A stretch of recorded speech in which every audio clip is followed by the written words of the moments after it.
We're going to start today with a little follow-up to our series on Dick Nunes and the early days of Disneyland, a podcast series that we posted over the summer. This past week, Dick Nunes' memoir was published, and the format is exactly what we expected. The book is arranged as vignettes, mostly about Nunes' life at Disney, followed by what is called in the book as lessons learned, which is often advice directed at business situations. For example, after Nunes tells the story of his early work at Disneyland, including overseeing the steno pool and the telephone operators, a job that didn't really thrill him. He breaks it down into a portable piece of advice that can be applied to other work or life situations. In this case, he distills his experience into a couple sentences. Quote, "Don't emotionally check out when you get an assignment you hate. You are only in a dead end when you quit caring." In this way, the book hovers between the traditions of other Disney memoirs and books relating to business, which I suspect is a genre that Nunes is very familiar with. My copy arrived from Amazon early last week. I read it, took a bunch of notes, and had a great time with it. Again, on our podcast a few months ago, we put up the story of Dick Nunes' time only at Disneyland while Walt was still alive, so basically the early years. Our podcast was based on a bunch of interviews that Nunes had done over the years, along with many public presentations that Nunes gave, also some articles he had previously written. But beyond this, it included the voices of people who worked with Nunes at Disneyland and also who had worked with Nunes through Wed Imagineering. So the podcast wasn't only Nunes' perspective on his own career, but the perspective of others on him as well. Through this, the podcast was able to highlight how Nunes' expansion of Disneyland operations in terms of power structures affected other divisions, particularly Wed Imagineering. Some of those conflicts are in Nunes' book, but his book is more focused on his own personal growth in business settings.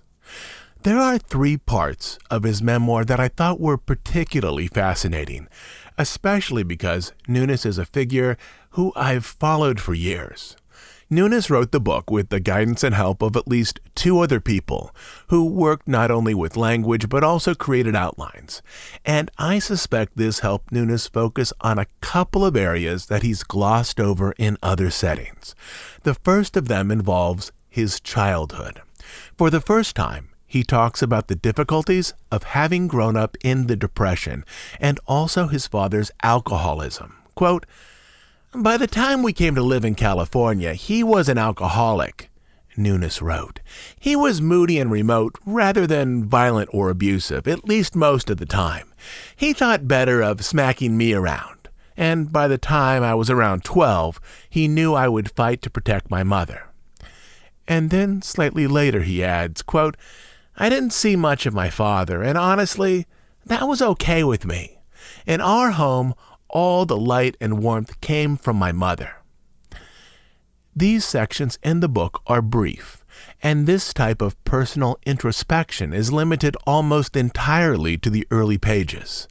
But this context also makes Nunes' later desire for business power at Disney, which is a type of protection, more understandable.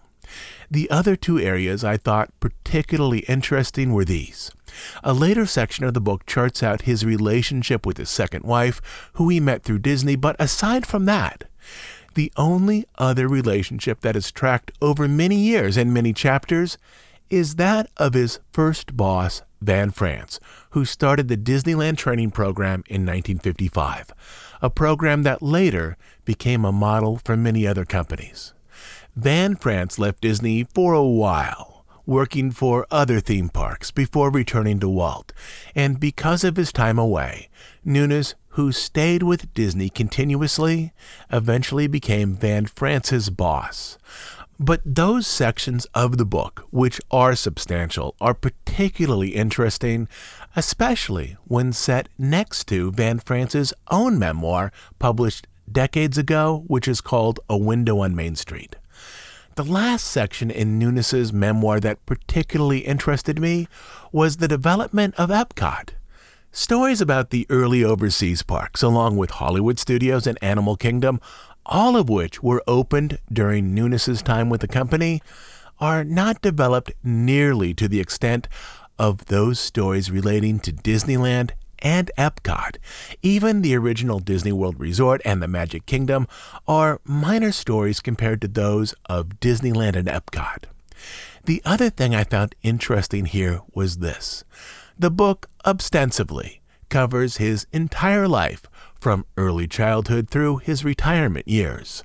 But in practice, the book is largely focused on his time with Disney. There's a little on his childhood and college life, but by page 25 he's applying to Disney. And there's also a little on his post-Disney retirement years, particularly his efforts to support UCF. But the book is mostly about his 44 years at Disney. But in terms of pages, nearly half of them are focused on just those 11 years he had with the company while Walt was alive. And that, in terms of layout, is an interesting argument that Nunes is making, suggesting that the most important time he spent with the company was while Walt was alive. One of the stories that is included in the book is a story that takes place shortly after Walt's death and concerns a political demonstration arranged without Disney's consent for Disneyland in 1970, a story that is often referred to as the Yippie Invasion or Yippie Day, which happened on August 6, 1970. This is one of the most famous days in the history of Disneyland, a political gathering at the park that set the ideals of post-war conformity and consumerism against the activism of America's younger counterculture. Yippie activists gave speeches from the Chicken of the Sea pirate ship. They pulled down the American flag on Tom Sawyer Island. They went skinny dipping in rivers of America.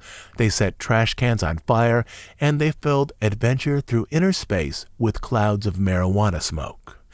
At the end of the day, as the mood turned serious, even violent, with concerns of guest safety, Disneyland management turned park security over to the Anaheim Police Department, who dispatched 150 police officers in full tactical gear, including protective masks, riot shields, and nightsticks, out onto Main Street.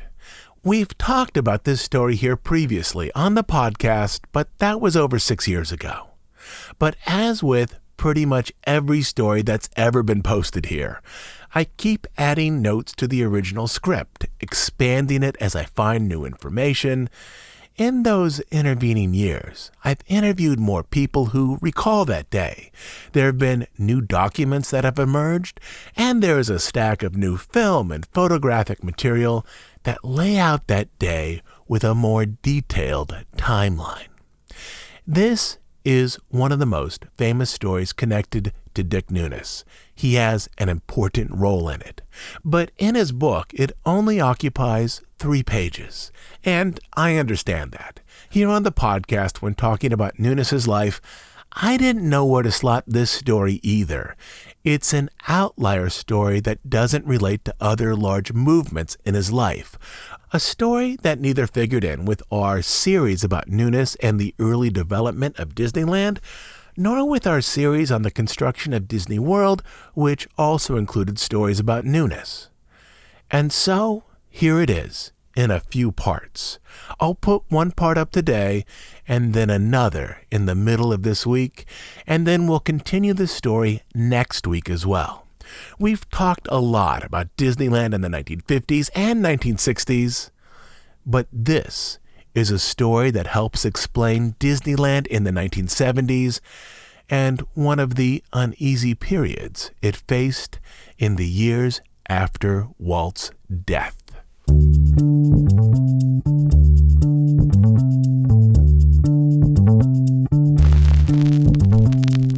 Most of our stories begin inside of the Dream Factory, where artists, engineers, and other cast members create experiences and stories for us to enjoy. But this story begins outside of it, as the Yippie Invasion was an attempt to disrupt those experiences as part of a political statement. Most Disney animated features present a hero or heroine along with the villain. The hero or heroine, though minorly flawed, is mostly good, and the villain for the most part is greedy, vengeful, or selfish. But more complex stories present multiple figures who, from a certain moral window, believe that they are acting for the good of others. More complex stories present figures who are more deeply a mix of generous and self-interested impulses. And that is at the center of this story. One group who, at least as it starts out, believes that they are trying to reduce harm related to the Vietnam War and to the ways that some American companies profit from the war, and another group who tries to preserve the social norms that had proved so beneficial to the country's development in the 1950s. And beyond this, the story is about one manager, Dick Nunes, who tries to continue Walt's vision for Disneyland during the early 1970s, an era in which America, with free love, community activism, and experimental drug use, looked very little like the country Walt had known when he was alive. In the late 1960s and early 1970s, some young Americans associated Disney films with the social values of an older generation, a set of stories that subtly enforced the norms of what they felt was a bygone era. Beyond this, these same people viewed Disneyland with skepticism. Despite attractions that challenged racism, such as Great Moments with Mr. Lincoln, and encouraged inclusivity, such as It's a Small World, Disneyland was, at times, singled out for its connection to businesses associated with the Vietnam War, particularly Monsanto, one of 9 companies that manufactured Agent Orange, and was also a sponsor of Adventure Through Inner Space, and Bank of America, who had loaned tens of millions to companies such as Boeing to develop warplanes for Vietnam, and was also a sponsor of It's a Small World. The corporate contradictions were particularly troubling to politically conscious teenagers and young adults, such as the Yippies, who would eventually stage an infamous event in Disneyland, an invasion that closed the park. So, who were the Yippies? The Youth International Party, also known as the Yippie Movement, informally founded by Abby Hoffman and Jerry Rubin in 1967, was a political offshoot of the general anti-establishment, anti-war movement of the late 1960s. At its conception, the Yippie movement embraced a type of artistic activism. One of their most famous pranks involved throwing handfuls of $1 bills from the visitors' lobby of the New York Stock Exchange down to the trading floor, with the belief that they could disrupt trading through the personal greed of those who worked for the exchange. In Washington, D.C., they performed a joke exorcism on the Pentagon to remove the evil warlike spirits inside. At the 1968 Democratic Convention, they continued their tradition of surreal street theater by nominating a pig for president. But by then, more aggressive tones were emerging in the movement, shifting the tone of the movement from a series of surreal farces to confrontational activism. At the 1968 Democratic Convention, people claiming to represent the Yippies threatened to block intersections with cars, taint the city's water supply with LSD, and dump nails on roads to prevent city workers, such as the police, from responding to emergencies. Though none of these specific threats came to fruition, the Yippies were generally viewed as one of the central anti-war groups that led to political riots around the convention, with standoffs between the police and protesters in Chicago streets. 2 years later, in the spring of 1970, The Yippie movement staked out a political battle, with the committee creating the 4th of July Honor America celebration in Washington, D.C. Officially, the event was designed as a patriotic celebration of American culture, overseen by celebrity co-chairs Bob Hope and the Reverend Billy Graham, identified by the Yippies as white Protestants. Along with Hope and Graham, the event would feature Jack Benny, Red Skelton, Kate Smith, and Dinah Shore, all older white entertainers. The festivities would be kicked off by the Army Marching Band. One Yippie supporter, Stuart Macham, suggested that the Honor America program in its current form was, quote, the kind of thing that took place in Hitler's Germany. It's all there, folklore, sectarian politics, it's scary. To counter this, some Yippie activists suggested that they hold a marijuana smoke-in the same area as the Honor America celebration, a suggestion that soon developed into an event. By the beginning of June, Bob Hope and Billy Graham were aware of this problem. When confronted with the smoke-in proposal, Bob Hope quipped, "Before this is over, I may need some of that stuff myself." To another reporter, he said, "We're trying to keep the Vietnam War out of this to make this a celebration instead of a demonstration." But then he added that the event might also include an important guest star, President Nixon. For the anti-war activists, this made things worse. Following this announcement on June 24th, members of the Yippie movement, led by Rennie Davis, went to the Honor America headquarters with the hope, perhaps absurdly, of adjusting the program. They saw the event as a celebration of far-right Republican ideals, inculcating the audience with pro-America, pro-war rhetoric. They claimed the current program offered nothing for young people and people of color. In a statement, they recommended that the Washington Monument be painted in, quote, washable day-glow colors, transforming the structure from a symbol of whiteness into a rainbow of acceptance.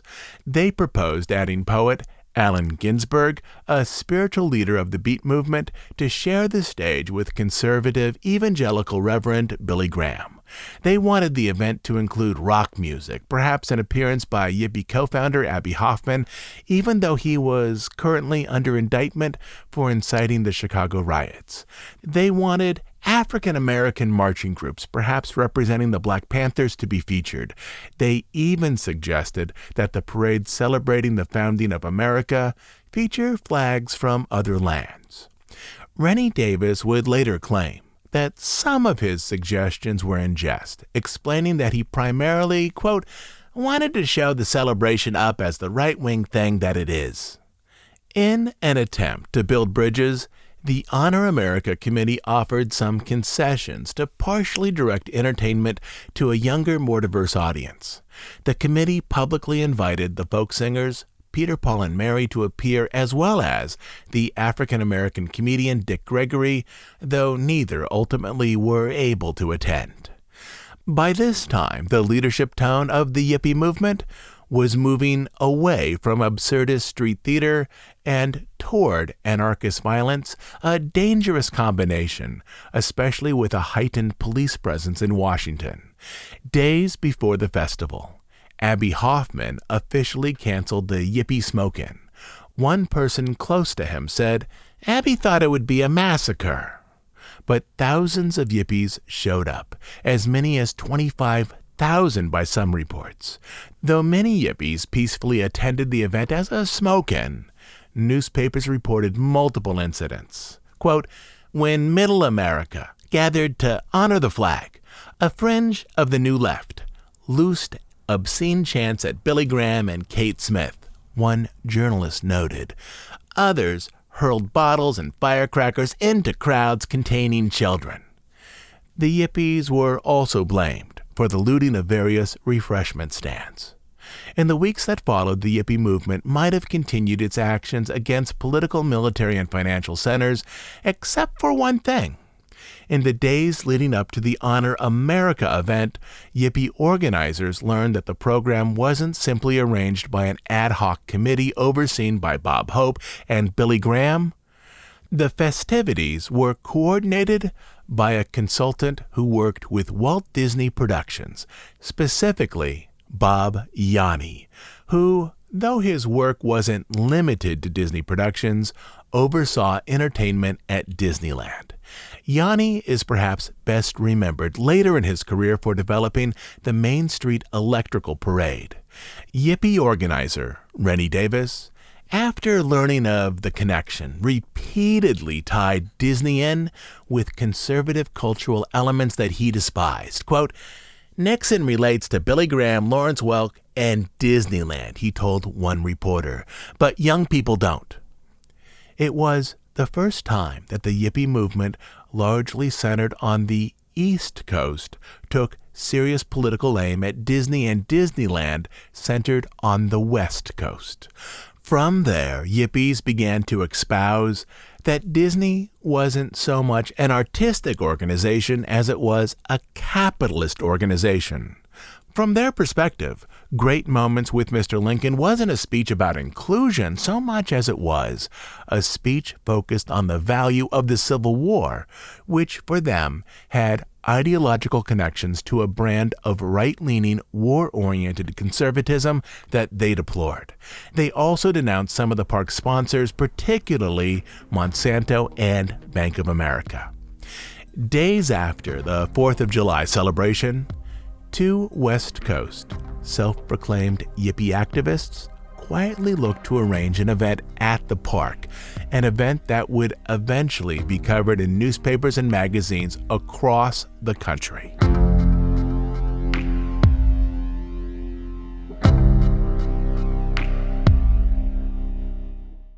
In researching his book on the social revolution started by Abby Hoffman, journalist Larry Sloman was able to identify how the Yippie invasion of Disneyland began. It started with two young men on the West Coast, David Sachs and Michael Dale, who found themselves inspired by the anti-establishment antics orchestrated by various Yippie founders. Quote, "Michael and I were not into any kind of visible leadership thing," Sachs told Sloman.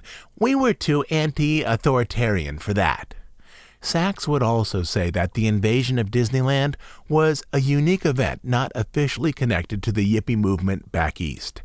In an email to me, he further emphasized that the West Coast Yippie movement wasn't related to the official organization on the East Coast. Quote, "We had nothing to do with Rennie Davis in any way, shape, or form," he said.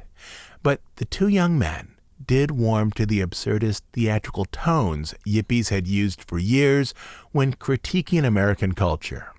For a while, they played with possible events to stage at the park. Quote, "Our calendar of events, such as it was perhaps vocalized and then redesigned from that," Sachs explained. As they focused their ideas for a Yippie event at Disneyland, the list congealed around items as surreal and political as those recently proposed by Davis. With this stew of imaginative plans, these two West Coasters pieced together their own humorous invitation for fellow activists to attend what they called an International Yippie Powwow at Disneyland on August 6, 1970. The individual events, each tinged with dark humor, were directed at central Yippie ideals: gender equality, race equality, a rejection of overt capitalism and capitalist exploitation, a rejection of the American military-industrial system, and the use of drugs to explore new avenues of personal experience.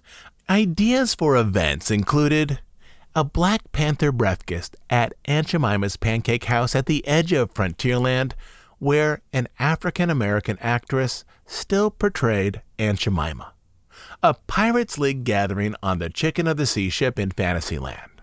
An event to liberate Minnie Mouse, presumably from the patriarchy supported by Mickey Mouse. Most importantly, there would be a gathering on Tom Sawyer Island to declare the island a free state. When I asked Sachs why he picked Disneyland, he explained that it was, quote, "merely a symbolic point of the spectacle." He also said he picked the park because, quote, "in Yippie lore, the revolution was supposed to be fun." For him, the powwow was primarily, quote, a party to spark the imagination. Initially, Sachs mimeographed about 500 flyers, which he distributed. He also contacted friends at alt-weekly newspapers, which regularly promoted various anti-war events. Quote, I knew people in Berkeley that either worked for or contributed to the Barb and the Tribe. He also said that the local, quote, LA Free Press was the easy part in terms of promoting the event. The event was imagined as a modest endeavor, something that now might be described as a political flash mob. But then the unexpected started to happen. Word got around in other alt-weeklies. Quote, pretty sure they were called, Sachs said. More importantly, the cause was taken up by underground FM stations.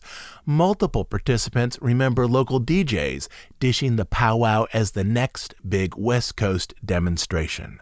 One listener recalled that a DJ said, quote, organizers mailed more than 100,000 flyers across the country. Another recalled that a radio station promised to hand out free tabs of acid to the first 100 or so people to arrive.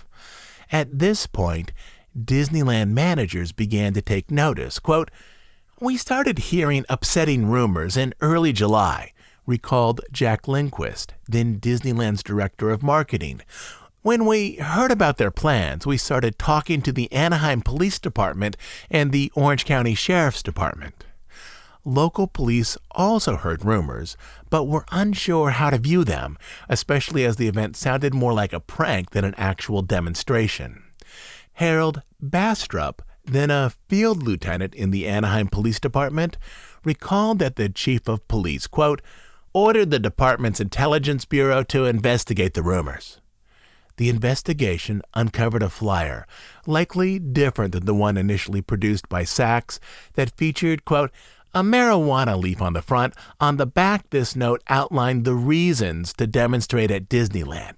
These include 1. A public demonstration against the Vietnam War and the draft. 2.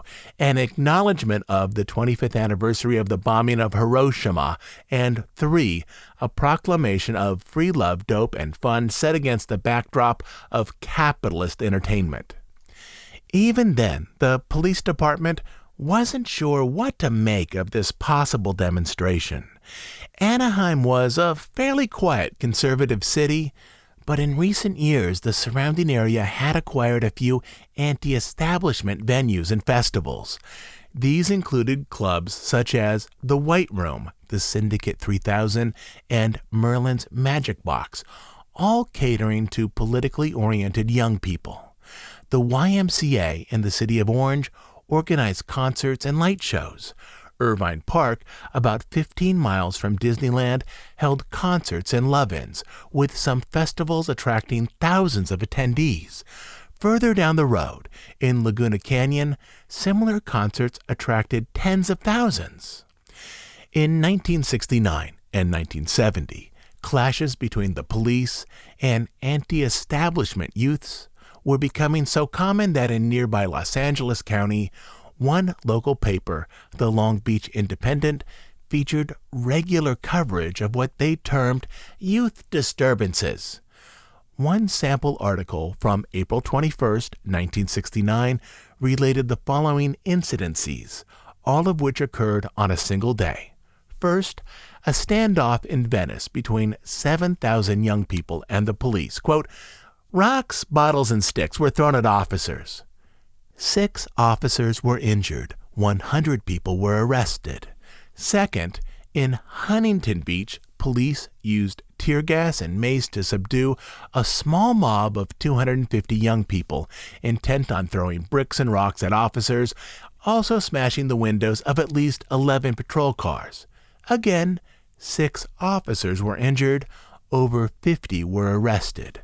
Third, roughly 25 young people engaged in a marijuana party on the west side of Huntington Beach attacked 2 narcotics officers when approached, one of whom sustained, quote, neck injuries after being kicked repeatedly. The altercation drew a crowd of 2,000 onlookers. When reinforcements tried to clear the crowd, onlookers, sympathetic with the kids, threw more bottles at the police. This developed into a larger standoff, with more people joining in. Eventually, 150 officers used tear gas to disperse the crowd and, quote, quell the disturbance, which led to a small group of young people running down the beach to throw rocks at a nearby police substation. And fourth, a similar fight broke out between 300 youths and police in Pacoima Park, with bottles and rocks thrown at officers. 16 were arrested. All of this happened on just one day. Up the coast, in Santa Barbara, the problems were even worse. On February 25, 1970, after an attorney defending participants in the Chicago riots spoke at UCSB, college students took to the streets, dissatisfied with how the government managed the country. After police beat one student into submission, anger erupted. Looting and rioting ensued in the student community of Isla Vista. Then student attention focused on the local Bank of America branch, a financial company with ties to the defense industry that many young people saw as benefiting from the Vietnam War. Professor Robert Flax remembered, quote, hundreds of people were in the streets, and at some point, people lit a trash dumpster and pushed it through the bank doors. Gasoline was used to intensify the blaze, which resulted in the entire bank burning to the ground.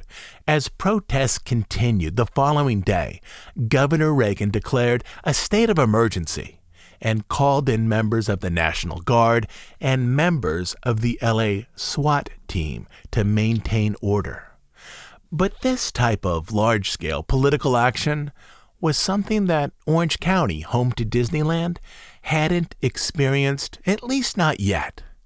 In Anaheim, as word spread about the upcoming Yippie powwow at Disneyland, the police started to view the situation as a realistic concern.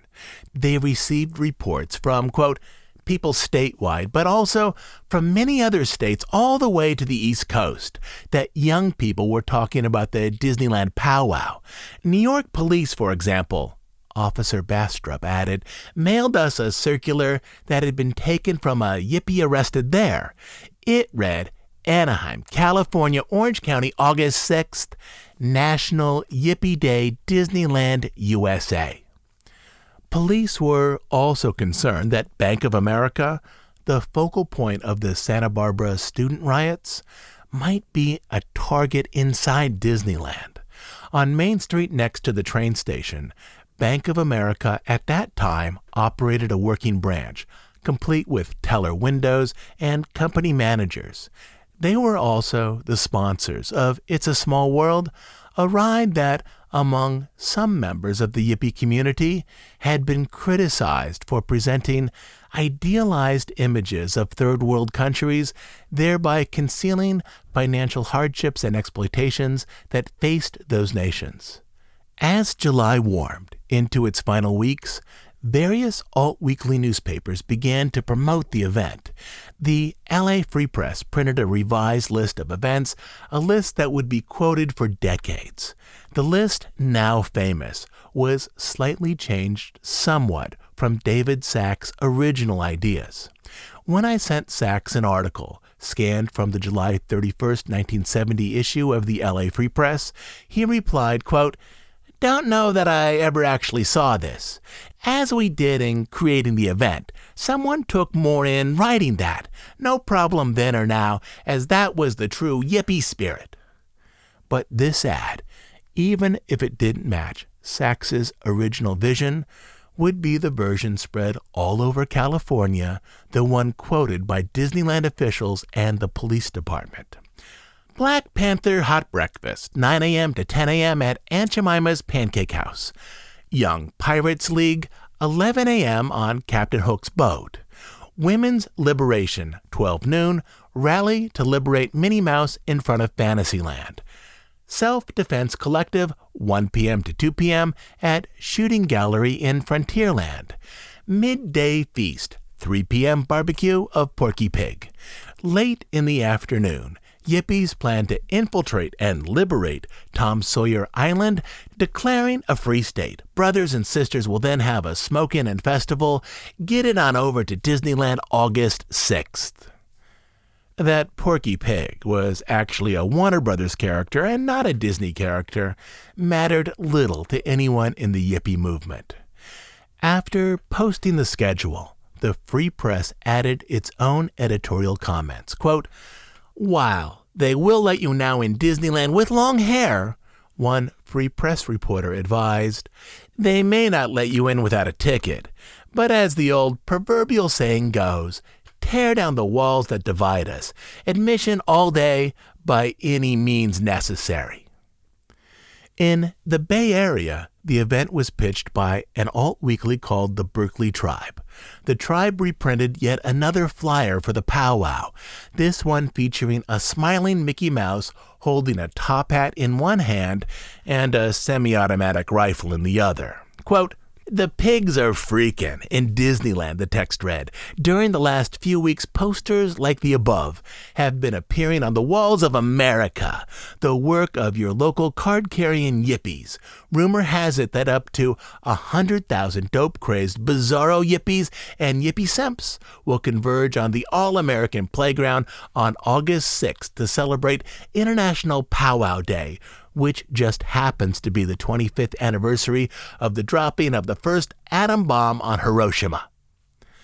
Though the Anaheim Police Department had no way of knowing how many, or perhaps how few, yippies would attend this powwow, they now believe that a serious situation might develop at the park if the event organizers, whomever they were effective in motivating yippies to come to Anaheim. Quote, "Preparations had to be made to handle what could become a major problem," Lieutenant Bastrop explained. "I was selected to develop a plan for the department and the other law enforcement agencies that would assist us." That plan, however, at least from the viewpoint of some observers and Disneyland employees, would quickly become part of the problem as well.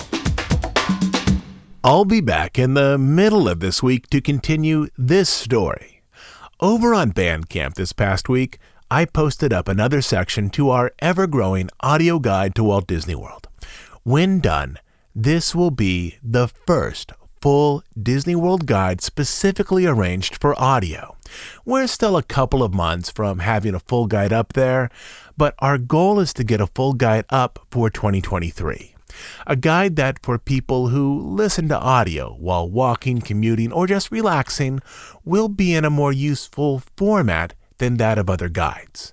And in terms of our guiding structure here, this is one of the key elements for me. The sections are arranged so that they will be interesting to listen to as audio presentations with stories and historical background rather than as a collection of raw data or advice. The goal here is to both improve your next trip to Disney World, but also to draw you into discussions that have depth and tell historical stories to give context, explaining why the resort is as it operates today. And beyond that, I'm still finishing up the script for our next long series that we will post later this fall. Again, we're a couple of weeks away from all that, but I'm having a good time putting the material together, and I think you'll have a good time when it posts. Lastly, we're an ad-free, listener-supported podcast. We put out a new show every week for listeners around the world to enjoy. But without subscribers, we would simply cease to exist. We do just two things: deep dives on stories related to the history of the Disney studio and parks, and news and analysis of current events as they relate to the Disney company. If you enjoy these episodes, you can support our efforts by becoming a monthly Bandcamp subscriber. On Bandcamp, you'll find dozens and dozens of extra episodes, but the best reason to subscribe is to make sure that this podcast continues to exist. You can subscribe at DHI podcast.bandcamp.com. I'll also leave a link down in the show notes. Until later this week, this is Todd James Pierce.